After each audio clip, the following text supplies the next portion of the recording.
Subscribe करे खातिर लाल button दबाई और भोजपुरी के ताजा अपडेट पहले पावे खातिर घंटी वाला बटन दबाई।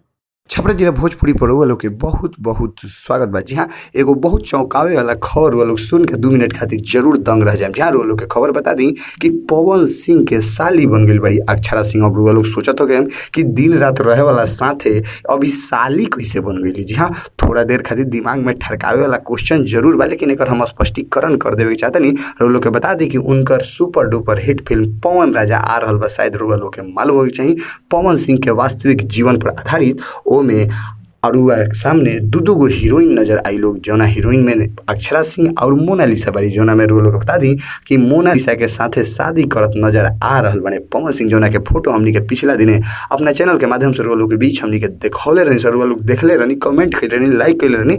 लेकिन तो हम बता दी कि ओ में पवन सिंह के शादी कैले बड़े मोनालिसा से, जोना में अक्षरा सिंह साली के भूमिका में नजर आ रहा बड़ी। तो लोग समझ गए हम कि आखिर साली कैसे बनली अक्षरा सिंह। तो लोग बता दी कि पवन राजा फिल्म में ही बनल बड़ी साली अक्षरा सिंह पवन सिंह है। मोनालिसा से उन्हें भइल बा शादी। और लोग बता दी कि फिल्म के शूटिंग झारखंड में खूब चलल हटे। अभी बहुत जगह एकर सीन लेहल बाकी बा, गाना भी आवल बाकी बा, बहुत कुछ बाकी बा फिल्म के। कैसे ये फिल्म पर ज़्यादा जोर दे रहा बने पवन सिंह, ऐसे कि पवन सिंह के इनकर वास्तविक जीवन से आधारित बा। कैसे उनकर चाचा जी उनका के साइकिल पर बैठा के गाना गवा के आज इतना सुपर स्टार बनौले बनन। तो लोग समझ सकतनी कि फिल्म जरूर कुछ ना कुछ अच्छा रिस्पॉन्स लेवे खातिर तैयार बटे। तो इस तरीका से बनली अक्षरा सिंह पवन सिंह के साली। तो लोग के क्वेश्चन के जवाब भइल। अब लोग बताई आखिर ई सवाल जवाब कैसन लागल। अच्छा लागल हुई तो लाइक जरूर करें, कमेंट करें, शेयर करें।